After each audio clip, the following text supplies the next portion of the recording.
yang ku alami tak seperti yang aku ingini. Ku tegakkan hati untuk percaya.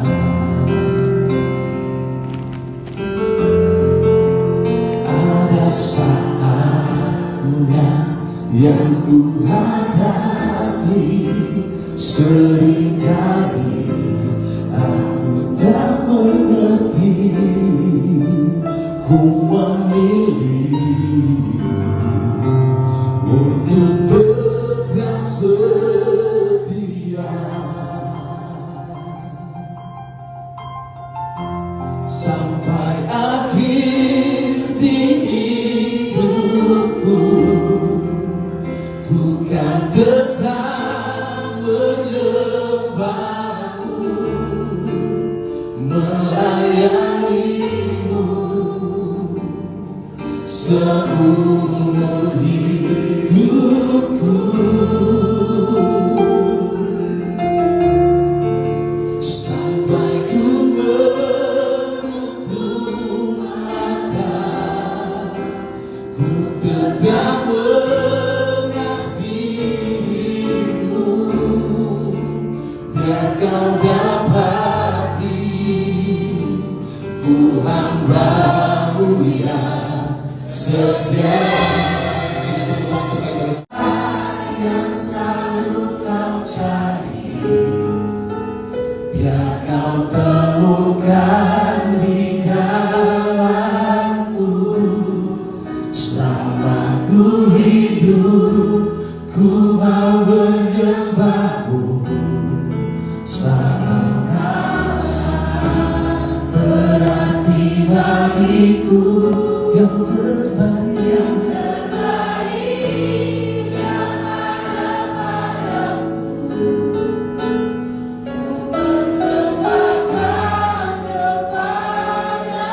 Kau bukan Tuhan, kau bukan Tuhan yang melihat lupa. Kau bukan Tuhan yang memandang mata. Hati hamba yang selalu kau cari. Biar kau temukan di dalam selama ku hidup. Kita masuk bulan Mei, saudara, bulan kelima.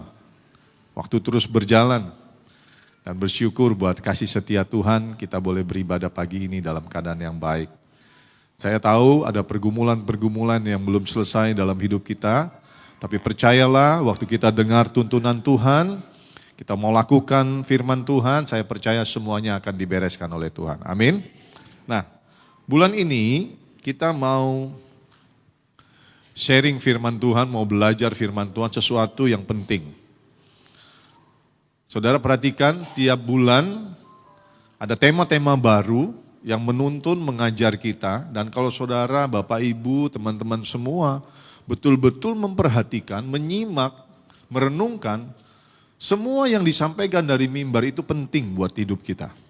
Makanya saya sering bilang, sesuatu yang diajarkan dari mimbar ini itu sangat berpengaruh dalam hidup kita. Kalau kita renungkan betul-betul dan kita lakukan, sangat mempengaruhi hidup kita. Nah, salah satunya yang akan kita belajari pagi hari ini, bahkan sepanjang bulan ini, tentang bagaimana kita menjadi hamba yang baik dan setia. Waktu kita mengerti tuntunan Tuhan ini tentang hamba yang baik dan setia, dan kita menjadi hamba yang baik dan setia, saya percaya hidup kita berubah. Cara hidup kita, cara kita berhadapan dengan Tuhan berubah, saudara. Dan itu akan mempengaruhi seluruh kehidupan kita. Nah, saudara yang dikasihi Tuhan, makanya saya akan ajari saudara sharing pagi ini supaya kita diingatkan, diajarkan tentang panggilan, tanggung jawab kita sebagai hamba Tuhan sehingga hidup kita berkenan kepada Tuhan. Panggilan, tanggung jawab sebagai hamba Tuhan. Nah, nanti kita belajar sama-sama, saudara. Saya tadi lagi nyembah teringat 2 ayat saudara. Ayat pertama dari Efesus 2 ayat 10. Firman Tuhan tuh berkata begini, karena kita ini buatan Allah, diciptakan dalam Kristus Yesus, ya, untuk melakukan perbuatan baik yang dipersiapkan Allah sebelumnya. Dan Tuhan mau kita hidup di dalamnya. Jadi ternyata kita ini memang diciptakan oleh Allah dalam Kristus Yesus. Dan kita diciptakan untuk melakukan perbuatan baik. Yang memang direncanakan, disiapkan sebelumnya. Dan Tuhan mau kita hidup di dalamnya, artinya kita melakukan perbuatan baik. Perbuatan baik itu maksudnya adalah kita melayani Tuhan, kita melakukan kehendak Tuhan. Karena ketika kita melakukan kehendak Tuhan, itulah yang baik di hadapannya. Amin. Satu ayat lagi yang saya ingat ketika kita lagi menyembah Tuhan, lagi nyanyi. Ada satu ayat firman bilang begini, kita hidup untuk Tuhan, kita mati untuk Tuhan, jadi baik hidup atau mati, kita adalah milik Tuhan. Jadi kalau kita hidup untuk Tuhan. Kalau kita mati pun, mati untuk Tuhan. Maksudnya apa? Kematian kita mempermuliakan namanya. Karena selama kita hidup, kita melakukan sesuatu yang baik. Waktu kita mati, nama Tuhan dimuliakan. Kalimat terakhir berkata, jadi baik hidup atau mati kita milik Tuhan. Artinya apa? Kita sedang diingatkan, mati atau hidup atau mati, kita ini milik Tuhan. Nah kalau kita milik Tuhan, maka hidup kita ini seharusnya dipakai sesuai dengan apa yang Tuhan mau. Bukan apa yang kita mau, karena kita ini milik Tuhan. Saya punya handphone milik saya. Saya pakai sesuka hati saya. Buat foto, buat ngerekam, buat catat, buat hubungan sama orang. Amin. Saya punya mobil, saya pakai kemana saya mau. Karena mobilnya punya saya. Sama kalau hidup kita punya Tuhan, seharusnya hidup kita ini untuk tujuannya Tuhan, untuk keperluannya Tuhan, untuk keinginan Tuhan, bukan keinginan kita. Sebab firman Tuhan berkata, hidup kita sudah ditebus melalui pengorbanan Yesus. Dan hidup kita sekarang adalah milik Tuhan. Nah kalau kita sadari ini, maka ini akan mengubah cara hidup kita. Mengubah tujuan hidup kita. Mengubah pola pikir kita. Mengubah prinsip hidup kita. Amin. Nah saya akan ajarin saudara, saya berdoa firman hari ini mengubahkan cara saudara hidup. Nah saya mau bilang begini sebelum saya lanjut. Mungkin bulan depan atau 2 bulan lagi kita akan sharing tema begini. Seharusnya hidup kita baik-baik saja kalau kita melakukan kehendaknya. Nanti kita sharing ya tema itu ya. Saya udah dapat saudara dari beberapa bulan lalu. Saya mau sharingin itu. Cuma saya kasih saudara sedikit aja petunjuknya. Pengertian ini saya dapat beberapa bulan lalu. Saya mau bilang sama saudara gini. Saudara perhatikan baik-baik. Kalau kita ini dengar firman, baca firman, atau nonton di YouTube dengar firman Tuhan, lalu kita simpan, kita lakukan firman itu sungguh-sungguh, saya percaya seharusnya hidupmu, hidup saudara dan saya, itu baik-baik saja. Sekalipun ada pergumulan, masalah, tantangan, waktu kita melakukan perintah Tuhan sungguh-sungguh, kita ikuti tuntunan Tuhan, seharusnya hidup kita baik-baik saja. Mengapa ada hidup orang Kristen tidak baik-baik? Bergumul terus gak selesai-selesai. Ngutang terus gak selesai-selesai. Miskin terus gak selesai-selesai. Berantem terus rumah tangga gak selesai-selesai. Sakit terus gak selesai-selesai. Kenapa? Saya enggak menghakimi. Tetapi kemungkinan besar, ya, enggak semuanya karena dosa atau tidak taat. Mungkin saja ada Tuhan mengizinkan diproses. Tapi kemungkinan besar orang tersebut tidak mentaati firman Tuhan, tidak sungguh-sungguh hidup dalam Tuhan. Makanya banyak masalah. Kalau kita taat, seharusnya hidup kita baik-baik saja. Ayo sama-sama bilang sama saya. Kalau saya taat, ayo angkat tangan, yang kanan. Bilang begini, kalau saya taat, ikuti perintah Tuhan, seharusnya hidup saya baik-baik saja. Yang setuju bilang amin. Tepuk tangan buat Tuhan. Nah, saudara, mari kita masuk dalam sharing firman Tuhan tentang hamba yang baik dan setia. Saudara, kita lihat dulu awalnya. Kan hamba yang baik dan setia. Arti kata hamba itu menurut Kamus Besar Bahasa Indonesia itu artinya abdi, ya, pelayan, pengikut, itu hamba, ya. Menurut Kamus Besar Bahasa Indonesia.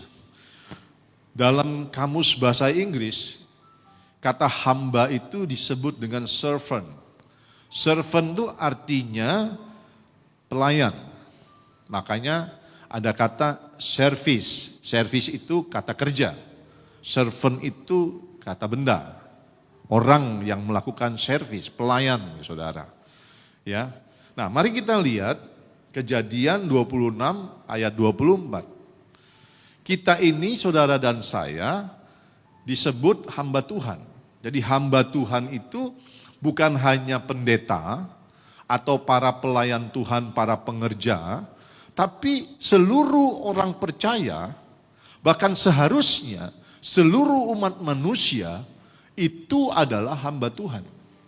Tapi mari kita persempit area topik kita, yaitu orang percaya. Seharusnya hamba Tuhan itu bukan saya atau yang bapak-bapak, ibu-ibu pakai jas, tapi semua kita adalah hamba Tuhan.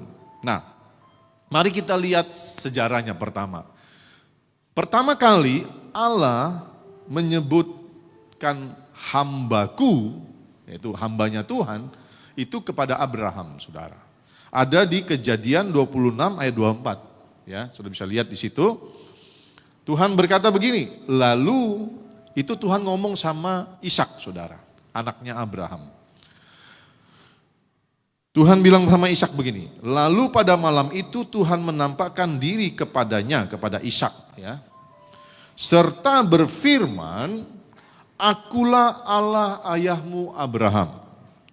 Janganlah takut, sebab aku menyertai engkau. Tuhan ngomong sama Ishak. Aku akan memberkati engkau dan membuat banyak keturunanmu karena Abraham hambaku. Karena bapaknya Ishak namanya Abraham yang disebut Tuhan hambaku. Saudara. Jadi Tuhan itu, saudara, memberikan statement, pernyataan pertama kali tentang seorang hamba yang diangkat oleh Tuhan, ya, status, identitas yang diberikan Tuhan kepada Abraham, yaitu hambaku. Tuhan memberi status kepada bapaknya Ishak, Abraham, bahwa Abraham adalah hambanya Tuhan.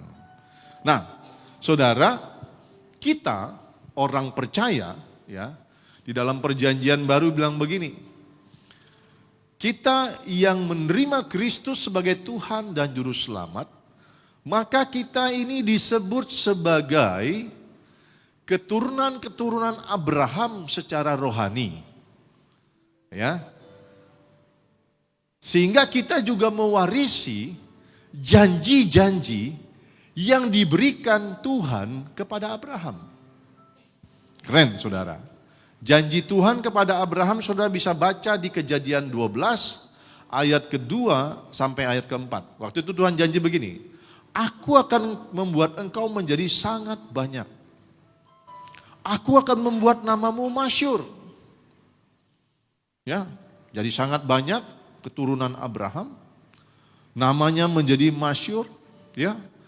Itu janji berkat Tuhan.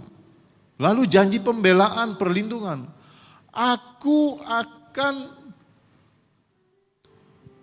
mengutuk atau apa? Orang-orang yang mengutuki engkau dan memberkati orang-orang yang memberkati engkau. Itu bicara perlindungan dan pembelaan Tuhan. Lalu yang terakhir Tuhan bilang, oleh kau dan keturunanmu, maka semua bangsa akan memperoleh berkat. Jadi Abraham dan keturunannya akan dijadikan berkat. Tidak hanya diberkati, tapi dijadikan berkat bagi seluruh bangsa. Kita sebagai keturunan Abraham secara rohani, kita berhak menerima janji Allah. Amin. Tapi saya mau bilang begini, setiap janji itu ada tanggung jawab yang menyertai. Setiap status, promosi, jabatan itu ada tanggung jawab yang menyertai. Jadi saudara jangan, wah senang ya kita janjinya Tuhan diberkati karena kita keturunan Abraham. Ada juga tanggung jawabnya. Apa? Kita keturunan Abraham. Karena Abraham adalah bapak orang percaya yang disebut dengan hamba Tuhan. Kita juga menjadi hambanya Tuhan. Katakan amin. Ya.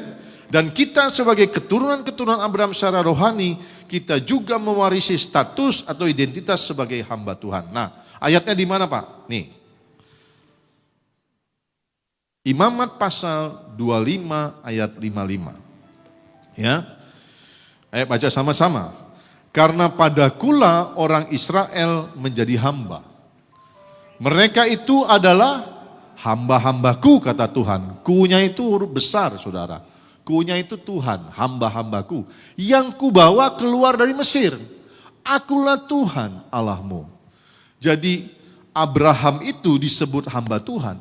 Maka seluruh keturunannya yaitu bangsa Yahudi juga disebut hamba Tuhan. Tuhan memberi identitas dan juga tanggung jawab, status, tugas melekat kepada identitas tersebut hamba Tuhan. Nah kita ini memang bukan orang Israel, bukan orang Yahudi, tapi kita adalah keturunan-keturunan Abraham secara rohani. Sehingga saudara dan saya juga disebut dengan hamba Tuhan. Sekali lagi bilang amin. Nah, Bapak Ibu yang dikasihi Tuhan, ada orang yang kadang-kadang gak mau disebut hamba. Nah saudara tahu gak, bagi orang dunia, status hamba itu adalah level yang paling rendah. Kasta yang paling rendah, hamba ya. Itu bagi orang dunia arti hamba itu rendah sekali.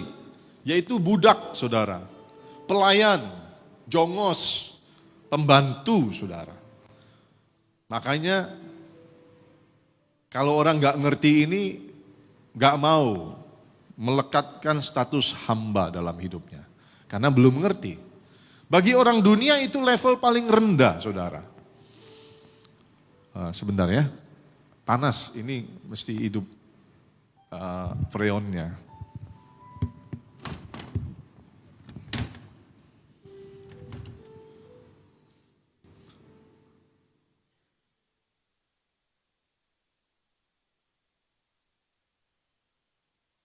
Bentar ya.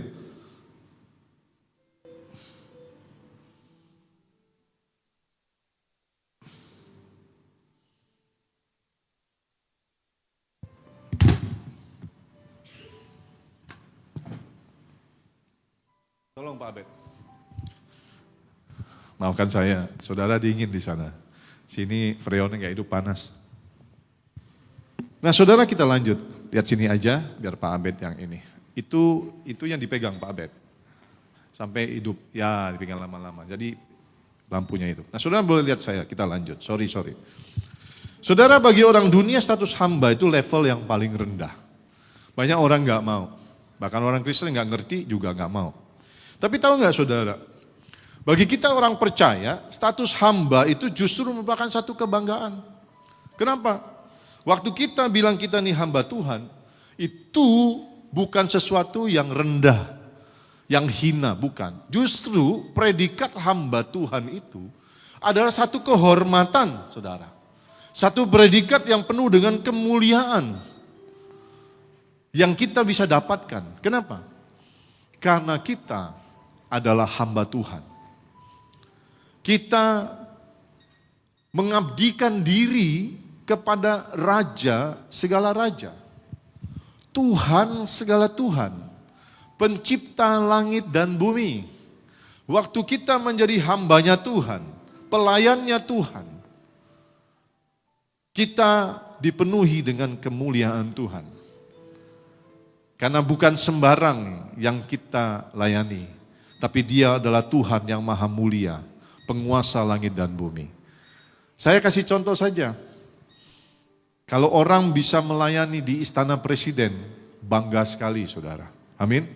Ya. Kalau ditanya, kamu kerja di mana? Saya kerja di Istana Presiden. Walaupun mungkin hanya staf biasa. Saudara pernah dengar itu Mayor Teddy? Ya, lagi viral kan Mayor Teddy kan? Sekarang udah jadi letkol. Wah, keren saudara. Anak muda. Yang dilayani siapa? Presiden Prabowo, saudara. Waktu dia, sekarang dia udah jadi sekretaris kabinet, sedikit di bawah level menteri. Tapi sebelumnya, dia hanya ajudannya Jokowi, ajudannya Prabowo, saudara. Tugasnya apa? Bukain pintu presiden. Presiden mau turun, dia jadi sandaran pegangan presiden. Dia ngawal presiden. Namanya terkenal, dihormati. Penuh dengan apa? Kebanggaan. Baru jadi abdinya atau hambanya Prabowo. Nah sekarang kita mengerti, kalau kita jadi hambanya Tuhan, saudara, yang kita layani adalah raja di atas segala raja, maka kita penuh dengan kemuliaan. Amin, penuh dengan kehormatan. Tepuk tangan buat Tuhan. Saudara yang dikasihi Tuhan, Tuhan sendiri memberikan firman-Nya tentang apa yang saya barusan ngomong. Bagi orang dunia, hamba itu level paling rendah. Tapi waktu kita menghambakan diri kepada Tuhan, kita gabung dengan urusan kerajaan surga, Tuhan bilang begini. Mari kita baca sama-sama ayatnya di Matius 11 ayat 11, 2-3. Aku berkata kepadamu, sesungguhnya di antara mereka yang dilahirkan oleh perempuan tidak pernah tampil seorang yang lebih besar daripada Yohanes Pembaptis. Namun yang terkecil dalam kerajaan sorga lebih besar daripadanya. Satu kali Yesus berbicara tentang Yohanes Pembaptis. Tuhan bilang dari semua yang lahir manusia di dunia ini, dari dulu sampai terakhir nanti, tidak ada yang lebih besar dari Yohanes. Dipakai standar dunia. Tetapi, kata namun itu adalah tetapi maksudnya ya. Tetapi, yang terkecil dalam kerajaan sorga, itu lebih besar dari yang terbesar di dunia ini. Luar biasa betul? Amin. Jadi jangan remehkan status hamba Tuhan. Walaupun dia hamba, tapi dia menjadi bagian dari kerajaan surga. Dan yang paling kecil sekalipun dari kerajaan surga, itu terbesar dari standar dunia. Lebih besar ukurannya. Jadi gak apa-apa, kita jadi hamba Tuhan. Kita mengikatkan diri kita dengan urusan kerajaan surga. Maka kita mendapatkan kemuliaan dari Allah. Amin, mendapatkan kehormatan. Nah kita lanjut ya. Saya akan ajak Bapak Ibu, tadi kita bicara tentang Abraham, lalu Ishak. Tuhan ngomong sama Ishak, betul? Tentang bapaknya. Ishak mengerti, bapaknya adalah hamba Tuhan, dia juga menghambakan diri. Sekarang kita lihat anaknya Ishak, namanya Yakub. Yakub ini saya percaya karena dalam keluarga Yahudi itu mereka punya tradisi, punya kebiasaan, itu ngajarin anak-anaknya tentang Tuhan. Ulangan pasal 6. Tuhan bilang kan, ajarkan anakmu berulang-ulang, lagi tidur, lagi bangun, lagi di mana, ajarkan berulang-ulang tentang Tuhan. Nah saya percaya Abraham ngajarin Ishak, Ishak ngajarin Yakob, Yakob ngajarin anak-anaknya 12 suku Israel, termasuk Yusuf. Makanya nggak heran mereka diberkati, saudara. Nah sekarang mari kita lihat Yakob. Yakob ini saya percaya ngerti tentang Tuhan, diajari bapaknya sama kakeknya. Yakob ini juga menyadari dia adalah hamba Tuhan. Saudara lihat, Kejadian pasal 29 ayat 9 sampai 10. Kemudian berkatalah Yakub, ya Allah nenekku Abraham dan Allah ayahku Ishak, ya Tuhan yang telah berfirman kepadaku, pulanglah ke negerimu, serta kepada sanak saudaramu, dan aku akan berbuat baik kepadamu.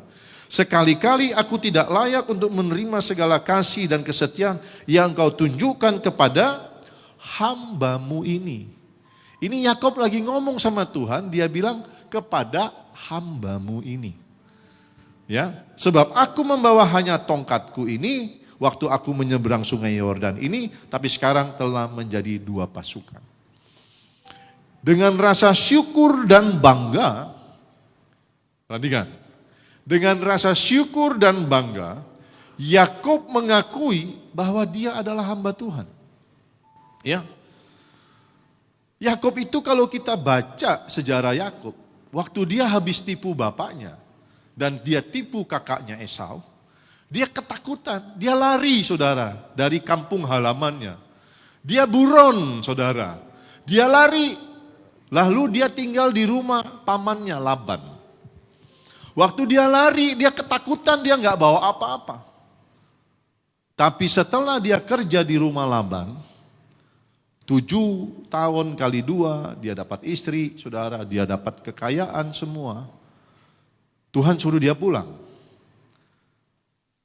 Dia sadar, dulu dia nggak punya apa-apa. Dia sadar dia nggak punya apa-apa. Waktu dia pulang dia bilang, sekarang udah 2 pasukan.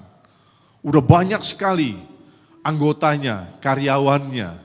Banyak sekali hartanya. Dulu dia bujangan, sekarang dia udah punya istri dan punya anak, saudara. Lalu dengan rasa syukur dan bangga, dia bilang, hambamu, hamba Tuhan. Saudara, harusnya saudara dan saya, harusnya kita juga seperti Yakub. Kita renungkan kita ini siapa.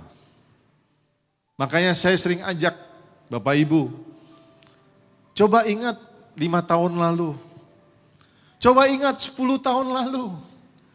Coba ingat 20 tahun lalu mungkin waktu engkau pertama kali ke Batam. Engkau bawa apa ke Batam? Mungkin waktu itu engkau justru belum punya pekerjaan. Engkau nggak punya harta. Nggak punya istri, nggak punya anak. Nggak punya apa-apa. Kau pindah ke Batam. Mungkin waktu itu engkau lagi bergumul kekurangan.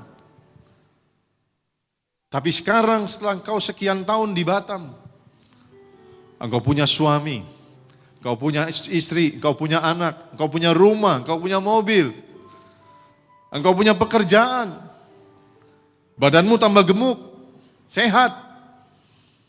Harusnya engkau bersyukur kepada Tuhan. Engkau dipelihara dengan baik oleh Tuhan. Amin. Harusnya engkau bersyukur kepada Tuhan, engkau ada di sini mengenal Tuhan yang hidup, yang mengasihi engkau, yang memelihara, yang selalu ada buatmu. Kenapa engkau dipelihara? Kenapa engkau dikasihi, engkau dicukupkan?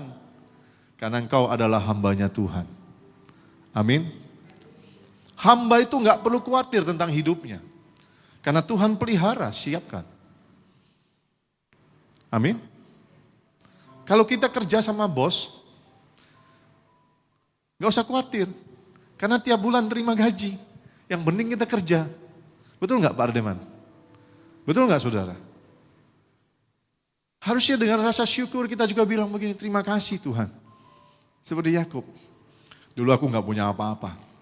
Sekarang banyak yang Tuhan berikan. Aku dipelihara sempurna. Aku punya Tuhan. Dan aku dikasih Tuhan karena aku nih hambamu Tuhan. Amin. Yang bersyukur tepuk tangan buat Tuhan. Saudara yang dikasih Tuhan, Musa juga demikian. Kalau kita baca tokoh-tokoh di Alkitab, mereka adalah orang-orang yang menyadari siapa mereka. Yang menyadari kebaikan Tuhan dalam hidup mereka. Mereka sadar siapa mereka. Mulai Abraham, Ishak, Yakub, bahkan Nuh. Tokoh-tokoh Alkitab, bapak-bapak iman kita. Sekarang kita bicara Musa. Musa pun berkata, aku nih hambamu Tuhan. Dia bilang, Tuhan, Aku ini tidak pandai bicara, dahulu pun tidak, dan sejak engkau berfirman kepada hambamu pun tidak, sebab aku berat mulut dan berat lidah. Ini cerita waktu Tuhan suruh dia pimpin bangsa Israel keluar dari Mesir. Menghadap Fir'aun, dia bilang, aku gak bisa ngomong. Tapi ada satu statement dia bilang, aku ini hambamu Tuhan. Aku ini hambamu. Pertama dia tolak, saudara. Karena dia ngerasa dia nggak bisa ngomong, gagap. Dia bilang, suruh Harun saja. Tapi akhirnya Tuhan bilang, tidak. Aku sudah menetapkan, engkaulah yang akan memimpin bangsa Israel keluar dari Mesir. Engkau yang harus ketemu Fir'aun. Karena dia sudah bilang dia hamba Tuhan. Dan tugas hamba itu adalah melakukan perintah Tuhan, melakukan kehendak Tuhan. Tugas hamba itu adalah mengabdi. Tugas hamba itu adalah melayani. Walaupun pertama dia bilang dia nggak mampu, tapi karena Tuhan suruh, dia terima, saudara. Itu hamba. Yang mengerti bilang amin. Itu hamba. Jadi hari ini, kalau saudara mengerti firman ini disuruh melayani, saudara ngerasa nggak mampu, tapi Tuhan bilang harus melayani, saudara harus melayani. Mungkin saudara bilang, aku nggak punya waktu. Mungkin saudara bilang, aku nggak bisa apa-apa. Mungkin saudara bilang, aku masih punya pergumulan. Saudara bilang dengan banyak alasan, tapi Tuhan mau bilang, engkau harus melayani. Kalau engkau benar-benar memiliki hati hamba, engkau pasti mau melayani. Itu tandanya engkau memiliki hati hamba. Kayak Musa, saudara. Saudara, karena Musa ini betul-betul menyadari dan menghidupi statusnya sebagai seorang hamba Tuhan, maka status itu melekat sampai mati, saudara. Alkitab menuliskan dalam Ulangan pasal 34 ayat 5, ayo baca sama-sama, 2, 3. Lalu matilah Musa, hamba Tuhan itu, di sana di tanah Moab sesuai dengan firman Tuhan. Alkitab menuliskan sampai mati pun dia menyandang status hamba Tuhan. Amin. Kenapa? Karena memang dia memberikan hidupnya untuk melayani Tuhan. Untuk mengabdi. Untuk menjadi hamba Tuhan sehingga status itu melekat. Bahkan ada, saudara, saya mau bilang begini, kalau engkau hamba Tuhan yang setia, sampai mati pun orang akan terus berkata engkau hamba Tuhan. Nanti saya kasih lihat contohnya di Alkitab tercatat. Saya kalau baca Alkitab itu suka terheran-heran, takjub. Kenapa? Alkitab itu penuh makna. Tidak ada yang kebetulan yang ditulis di Alkitab, saudara. Semua kalau kita baca satu-satu pelan-pelan, semuanya punya makna. Makanya Musa itu sampai mati pun disebut hamba Tuhan. Saudara yang dikasihi Tuhan, saya juga punya kerinduan. Sampai mati pun saya ingin melayani Tuhan. Sehingga ketika saya mati, bahkan setelah saya mati pun, orang akan mengenang saya sebagai seorang hamba Tuhan. Saya nggak pernah bercita-cita stop. Karena kalau saya melayani Tuhan sampai hari ini 20, hampir 28 tahun. Lalu saya stop. Saya nggak mau melayani lagi. Saya hidup sesuka hati saya. Maka kehormatan itu hilang. Status itu hilang. Orang tidak akan lagi menyebut saya hamba Tuhan. Kenapa saya stop, saudara? Saya tidak mau itu. Status itu begitu mulia. Penuh dengan kemuliaan Tuhan. Nah, saudara yang dikasih Tuhan, mari lihat. Ini yang saya bilang tadi. Yosua. Ya. Yosua itu ya dalam Yosua 24 ayat 29. Hakim-Hakim 2 ayat 8. Tertulis bahwa Yosua itulah hamba Tuhan. 2 kali disebutkan Yosua itu hamba Tuhan. Daud juga, saudara. Daud dalam 1 Samuel 23 ayat 10. Daud juga dengan kerendahan hati. Dia bilang, aku ini hambanya Tuhan. Nah, saya mau ngomong begini soal Musa. Yosua ini kan hambanya Musa, abdinya Musa, pembantunya Musa, asistennya Musa, ajudannya Musa. Ya, Yosua. Dia kalau ngomongin Musa, walaupun Musa sudah meninggal, karena waktu Musa itu tidak boleh masuk tanah perjanjian, Musa itu mau meninggal, Tuhan itu bilang sama Musa, supaya mengangkat Yosua menggantikan Musa. Ya, lalu Yosua lah yang memimpin bangsa Israel menyeberangi sungai Yordan untuk masuk tanah perjanjian. Yosua ini begitu kenal dengan Musa. Saudara tahu, walaupun Musa udah mati, setiap kali Yosua menyebut Musa, dia bilang, Musa hamba Tuhan itu. Saudara baca deh tentang Yosua. Dia bilang begini, demikianlah firman Tuhan yang disampaikan Musa hamba Tuhan itu. Selalu dia tambahin predikatnya Musa. Walaupun Musanya udah mati, saudara.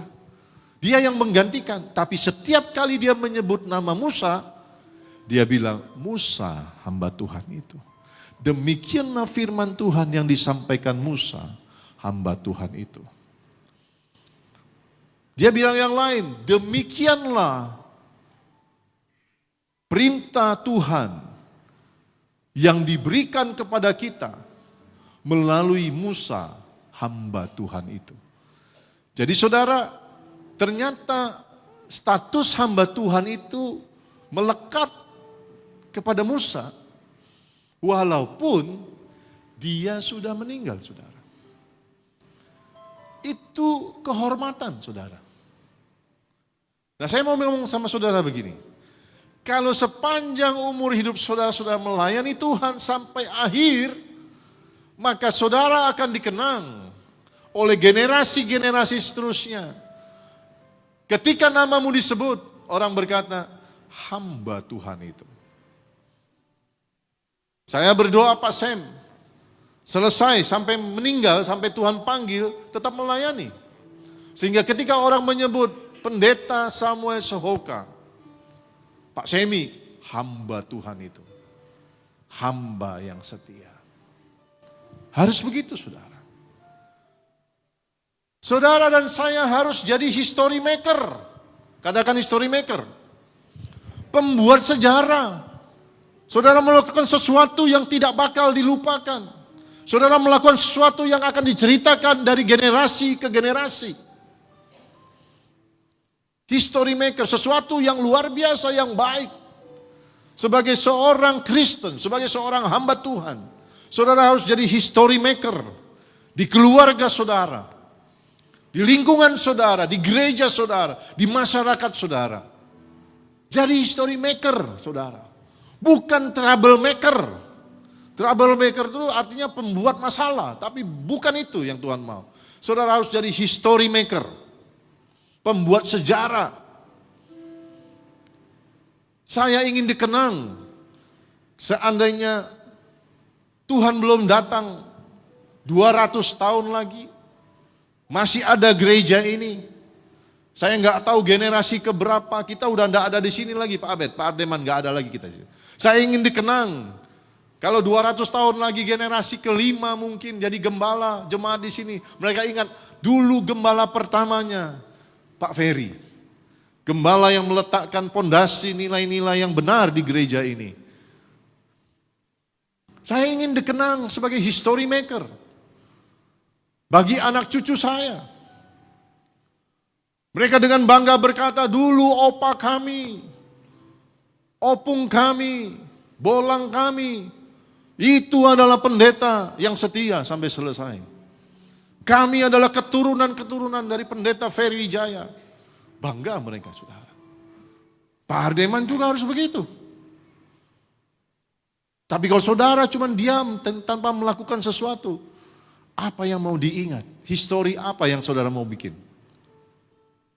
Makanya hari ini saya mengingatkan saudara. Biarlah firman Tuhan ini membuat saudara menyadari kita ini hamba Tuhan. Harus ada sesuatu yang kita buat dalam hidup ini. kita jadi history maker. Amin. Dan saya mau bilang begini saudara. Dari tokoh-tokoh Alkitab yang memang menghambakan diri kepada Tuhan. Yang memang melayani Tuhan. Melakukan kehendak Tuhan. Kalau kita baca, teliti hidup mereka, saudara, maka kita akan melihat bahwa hidup mereka semuanya luar biasa. Sekali lagi saya bilang mereka menjadi history maker. Sekalipun mengalami banyak tantangan, pergumulan, tapi hidup mereka luar biasa. Happy ending, Abraham, Nuh, Ishak, Yakub. Saudara lihat, Ishak mengalami kelaparan, tapi pada akhirnya diberkati. Ishak menjadi kaya. Kejadian 12 ayat 26 atau 26 ayat 12. Ishak mengalami kekeringan, dia menabur, Tuhan memberkati. Menjadi kaya, kian lama kian kaya, menjadi sangat kaya. Luar biasa saudara. Yakub dari buronan gak punya apa-apa, pulang bawa banyak harta saudara, banyak pasukan. Yusuf dari orang di penjara saudara, orang buangan, jadi perdana menteri saudara. Musa juga buronan, luar biasa. Yosua juga seorang budak jadi pemimpin bangsa Israel, namanya tertulis di Alkitab saudara.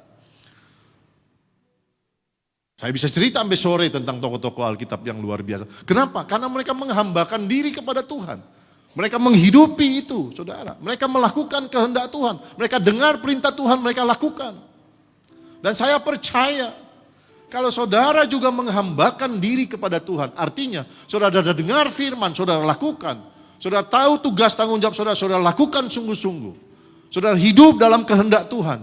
Saya percaya hidup saudara luar biasa. Saya percaya. Saudara akan jadi history maker. Nah mari kita lihat saudara. Hamba seperti apa yang dicari atau diingini oleh Tuhan. Saudara dalam Matius 25 ayat 19 sampai 23. Sebenarnya ayat ini panjang sekali. Mulai dari ayat 14 sampai 30. Tapi saya potong karena saudara juga sering dengar tentang itu perikop tentang perumpamaan tentang talenta. Diceritakan ada seorang tuan. Jadi ini perumpamaan tentang kerajaan sorga. Ya. Dikatakan begini, ada seorang tuan yang hendak pergi ke luar kota. Lalu dia memanggil hamba-hambanya, disebutkan ada 3 orang hambanya. Yang satu dikasih 5 talenta, yang satu dikasih 2 talenta, yang satu dikasih 1 talenta. Dengan pesan, usahakanlah, ya, dikelola talenta-talenta ini, itu modalnya. Lalu dia pergi. Dalam waktu yang cukup lama. Nah, saya lanjut aja langsung ke ayat 19. Ya. Lama sesudah itu, saudara lihat di sana, pulanglah tuan hamba-hamba itu lalu mengadakan perhitungan dengan mereka. Hamba yang menerima 5 talenta itu datang dan ia membawa laba 5 talenta. Katanya, Tuan 5 talenta yang Tuhan percayakan kepadaku, lihat aku telah beroleh laba 5 talenta. Jadi dikasih 5, dia kelola, dia kerjakan sungguh-sungguh, menghasilkan 5, jadi 10 saudara. Nah, waktu hamba yang pertama ini memberikan pertanggungjawab, ayat 21, maka kata tuannya itu kepadanya, baik sekali perbuatanmu, bagus, luar biasa, ada pujian saudara. Hai hambaku yang baik dan setia. Ketika sudah dapat pujian, lalu diberikan identitas, status, engkau hambaku yang baik dan setia. Oke. Engkau telah setia dalam perkara kecil, aku akan memberikan kepadamu tanggung jawab yang dalam perkara yang besar. Dan kemudian tuannya bilang, masuklah dan turutlah dalam kebahagiaan tuanmu. Itu hamba yang dapat 5. Ayat 22, lalu datanglah hamba yang menerima 2 talenta itu, katanya, Tuan, 2 talenta Tuhan percayakan kepadaku, lihat aku telah beroleh laba 2 talenta. Lalu respon tuannya sama, pujiannya sama, hadiahnya sama. Ayat 23, maka kata tuannya itu kepadanya, baik sekali perbuatanmu itu, hai hambaku yang baik dan setia. engkau telah setia memikul tanggung jawab dalam perkara kecil, aku akan memberikan kepadamu tanggung jawab yang lebih besar. Masuklah dan turunlah dalam kebahagiaan Tuhanmu. Tuannya bahagia, tuannya senang, gembira ketika mendapat laporan dari satu yang dapat 5, memperoleh 5 jadi 10, yang 2 dapat 2 jadi 4. Tuannya bahagia, senang. Lalu dia berikan pujian, kau hambaku yang baik dan setia. Tuannya kasih janji, aku akan berikan kepercayaan lebih besar, karena kepercayaan ini engkau bertanggung jawab dengan baik. Kemudian diundang, masuklah. Ya. Dan turutlah dalam kebahagiaan Tuanmu. Ini perumpamaan tentang kerajaan surga. Saudara, ini bicara Tuhan itu bicara Tuhan yang memberikan talenta kepada saudara dan saya.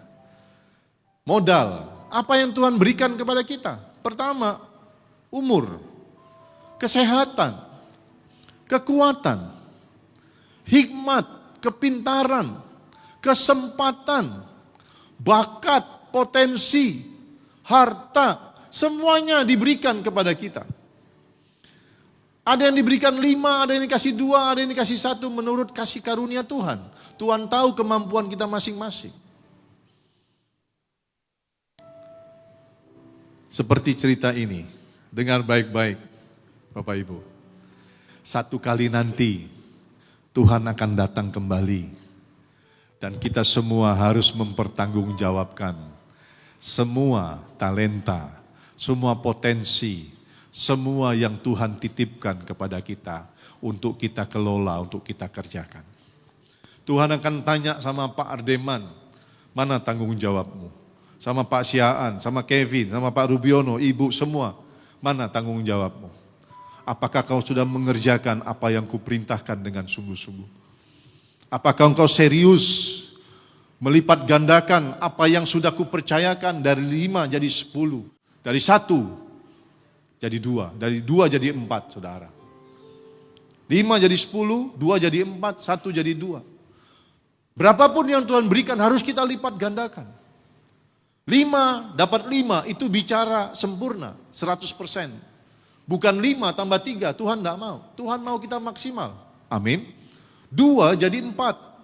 Bukan 2 jadi 3, bukan, itu tambahnya 50%. Kita harus mengerti maknanya itu. Tuhan mau kita maksimal dengan apa yang Tuhan titipkan.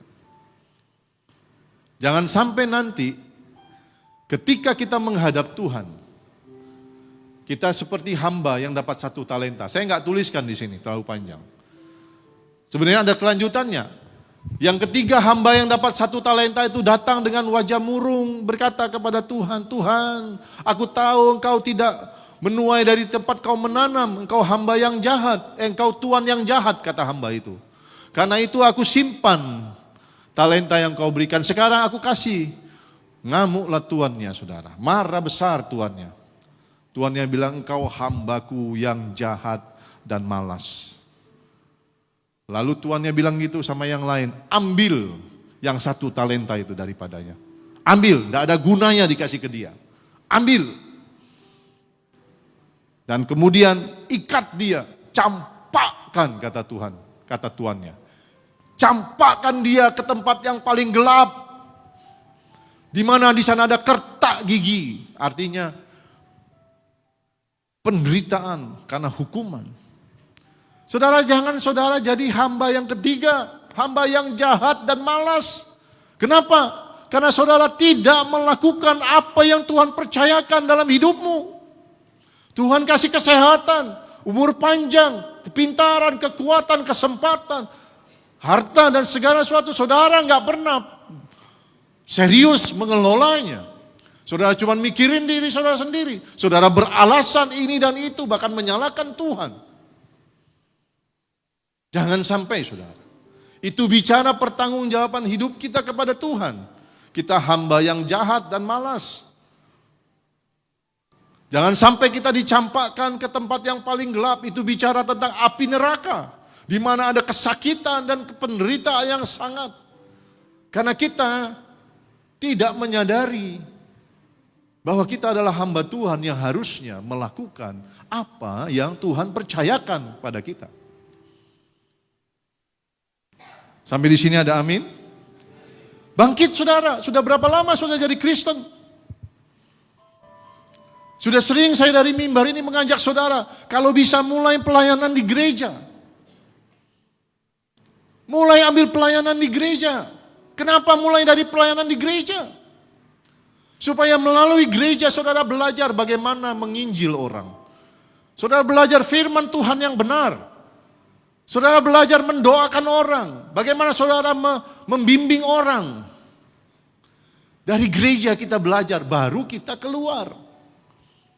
Tapi kalaupun engkau nggak bisa, engkau berkata kan pelayanan bisa di luar gereja, silakan. Tapi betul-betul lakukan. Karena saya melihat orang yang tidak mau melayani di gereja, di luar pun tidak. Hanya sibuk dengan urusan-urusan dunia, urusan pribadi. Dan saya mau ingatkan hari ini karena saya sayang saudara. Saya gembala saudara. Gereja ada untuk mengingatkan saudara. Kalau sikapmu tidak berubah sebagai orang Kristen, maka jangan nanti menyesal. Bahkan saya mengatakan tidak ada kesempatan juga menyesal. Kalau sampai Kristus datang, jemput engkau, apa yang kau mau pertanggungjawabkan di hadapan Tuhan? Karena cerita tentang talenta ini, 3 orang itu ketika tuannya datang, diminta pertanggungjawaban. Alkitab berkata, satu hari nanti setiap kita harus mempertanggungjawabkan hidup kita di hadapan Tuhan. Baik atau jahat yang kita lakukan, semuanya akan menerima upah sesuai dengan perbuatannya.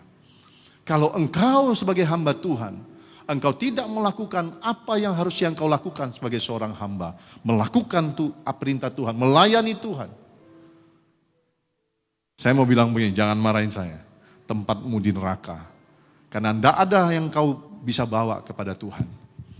Selama engkau hidup, kau hanya hidup untuk dirimu sendiri. Saudara, kita ini hamba Tuhan, saudara. Kita ini hamba Tuhan. Saudara, dari cerita ini, kita belajar. Ada kriteria ternyata seorang hamba Tuhan itu yang dicari, yang diinginkan oleh Tuhan, yaitu hamba yang baik dan setia. Karena ada hamba yang jahat dan malas.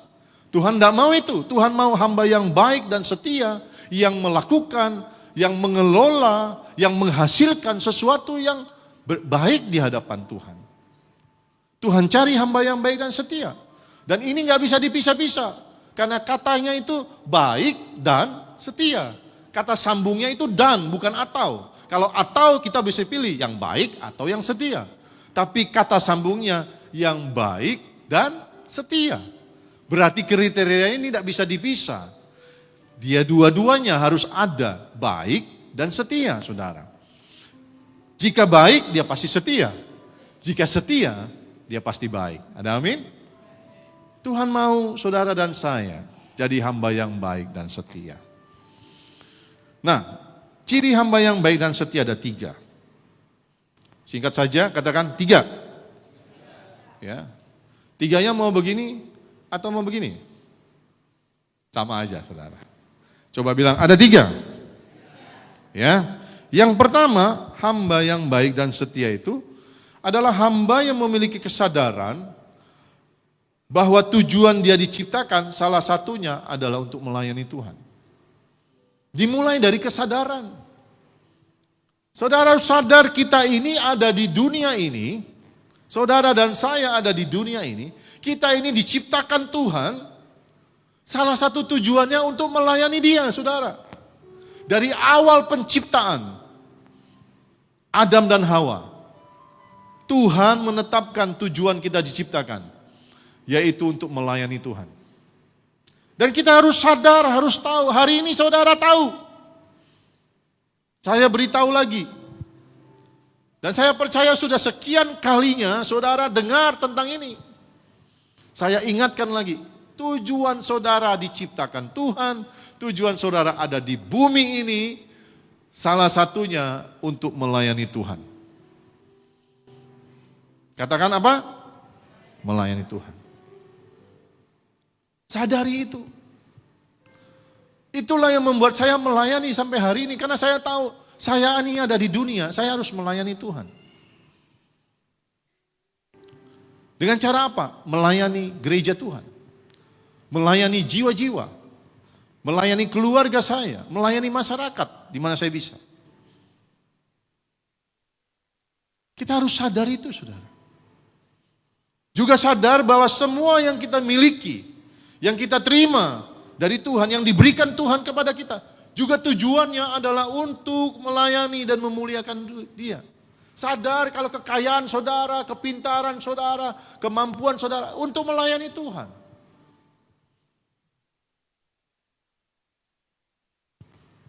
Amin. Dan saya berdoa, kalau saudara memang betul-betul menyadari, ada yang datang nanti pulang dari gereja sini, bilang sama Pak Timur, Pak, saya mau belajar melayani Pak. Mulai dari melayani di gereja. Karena firman tadi menyadarkan saya. Karena firman tadi mengingatkan saya. Saya sadar hari ini saya ada untuk melayani Tuhan. Tapi kalau saudara pulang, saudara cuma amin-amin saudara pulang. Lalu minggu depan, 1 bulan lagi, 1 tahun lagi, cara saudara ikut Tuhan ya begini-begini. Saya berdoa, saudara bertobat dari cara hidup seperti itu. Jangan marah sama saya. Saya menyampaikan kebenaran firman Tuhan. Supaya semua bisa masuk surga. Amin. Gereja ada menyiapkan jemaat untuk masuk surga. Saudara yang dikasihi Tuhan, orang yang tidak mau melayani Tuhan adalah orang yang hidupnya menyimpang dari tujuan dan rencana Tuhan. Di atas saya udah bilang, kita ini direncanakan. Jadi Tuhan tuh waktu ciptain kita, gak sembarang bikin aja. Gak, Tuhan punya rancangan, rencana yang mulia. Tuhan punya tujuan yang mulia bagi kita. Makanya kita diciptakan tuh mulia, saudara. Salah satunya kita diciptakan untuk melayani Tuhan. Jadi berkat bagi banyak orang.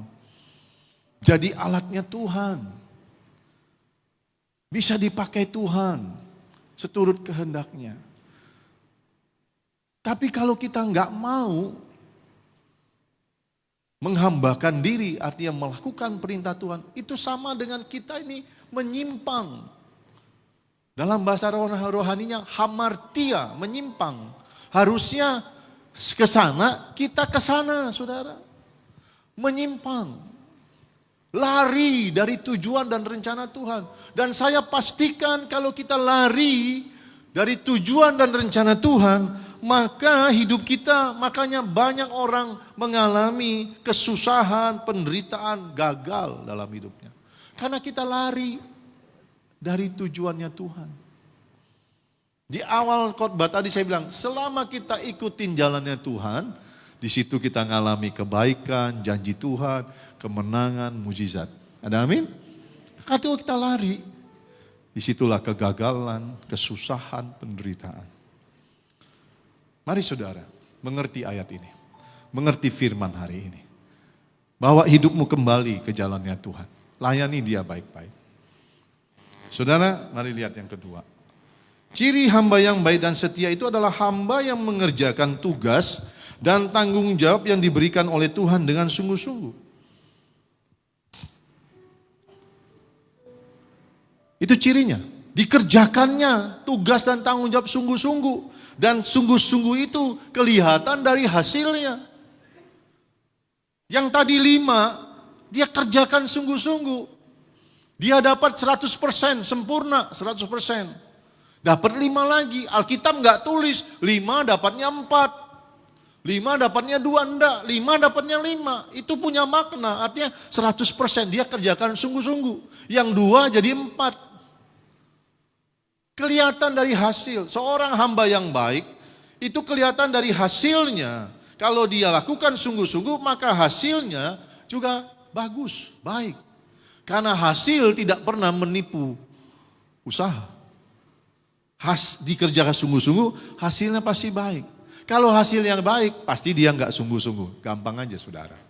Amin. Nah, saudara yang dikasih Tuhan, jangan sampai kita ini disebut sebagai hamba yang jahat. Saya mau ingatkan. Jangan sampai disebut hamba yang jahat dan malas. Apalagi, maaf ngomong ini agak keras. Saya harus ngomong, saudara. Ini mimbar yang kudus, saya mengasihi saudara. Kalau saya ngomong keras, itu tandanya saya lebih mengasihi supaya saudara betul-betul berubah. Kita jangan sampai jadi orang bebal. Tahu bebal? Bebal itu terima nasihat firman setiap minggu, mungkin setiap hari dari medsos. Tapi kita nggak pernah mau berubah. Itu bebal, saudara. Tuhan cari orang yang punya hati yang lembut. Yang mau dengar, simpan dan lakukan sungguh-sungguh.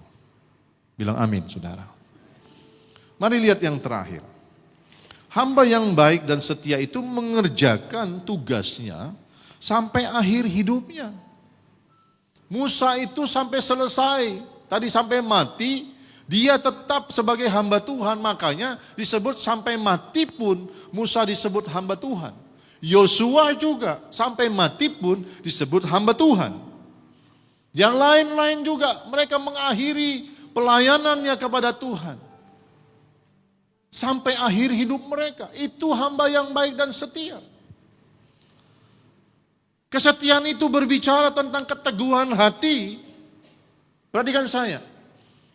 Kesetiaan itu bicara keteguhan hati untuk tetap melakukan sesuatu selamanya tanpa terpengaruh apapun situasi dan kondisi. Itulah setia namanya. Saya kasih contoh. Saya berkomitmen setia dalam pernikahan saya terhadap istri saya. Seorang suami disebut setia terhadap istrinya. Apapun kondisinya, situasinya. Mungkin istrinya dulu cantik, langsing, sekarang udah gemuk kayak gentong, dia tetap setia. Tidak terpengaruh oleh keadaan. Istrinya dulu manis, sekarang bawelnya minta ampun, cerewet.